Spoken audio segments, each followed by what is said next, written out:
Hello all, Saturday అని చెప్పి Chinese గార్డెన్కి వెళ్ళాము. అసలు చాలా అంటే చాలా బాగుంది లొకేషన్ అయితే. ఫోటోగ్రఫీకి అయితే అసలు మామూలుగా లేదండి. అసలు ఈవినింగ్ సన్సెట్ టైంకి వెళ్ళామేమో. అసలు full fresh air, different different అట్లా స్టాట్యూస్ అవన్నీ ఉన్నాయి. అసలు కింద నుంచి అలా మొత్తం పైకి అలా చేస్తూ ఉంటే వీడియో అసలు నాకు అది తీస్తున్నప్పుడే చాలా అంటే చాలా బాగా అనిపించిందండి. బ్లూ బ్లూ స్కై అట్లాగా ఎంత బాగుందో. కంపల్సరీ ఎవరైనా సింగపూర్ వస్తే మటుకు ఓన్లీ మెరీనా బే శాండ్స్, వివో సిటీ అవన్నీ కాకుండా సెంటోసా ఐలాండే కాకుండా ఇలాగా డిఫరెంట్గా ఎవరికైనా గ్రీనరీ అంటే ఇంట్రెస్ట్ ఉన్న వాళ్ళు అయితే కంపల్సరీ చైనీస్ గార్డెన్కి వెళ్ళండి.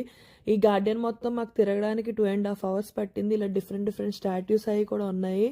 అసలు మొత్తం ఈ రౌండ్ అంతా తిరిగి ఒక్కొక్క రౌండ్ దగ్గర మనకి స్టెప్స్ ఉంటాయి. ఒక్కొక్కవే ఒక్కొక్క డిఫరెంట్ హిడెన్ జెమ్ అనమాట.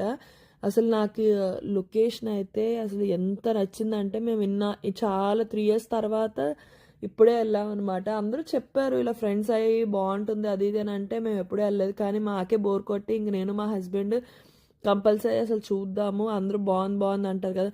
వాళ్ళు నేచర్ లవర్స్కి అయితే బెస్ట్ ప్లేస్. ఎందుకంటే అసలు మొత్తం గ్రీనీగా సన్సెట్ టైంకి అయితే అబ్బా బ్యూటిఫుల్గా ఉందండి. అసలు ఫోటోగ్రఫీ అయితే మామూలుగా కాదు. మనకి ఏదైనా వెడ్డింగ్ ప్లాన్స్ అయినా లేకపోతే ఏదైనా ప్రీ వెడ్డింగ్ షూట్స్ కానీ ఇలా నార్మల్గా ఏదైనా మనం కొంచెం బాగా కనిపించాలి ఫోటోగ్రఫీస్ కానీ అంటే బెస్ట్ ప్లేస్ నేను సజెస్ట్ చేస్తాను. అసలు ఊరికనే అట్లాగా వాటర్ని లొకేషన్స్ అట్లా అట్లా చూస్తూ ఉంటేనే నాకు బాగా అనిపించింది.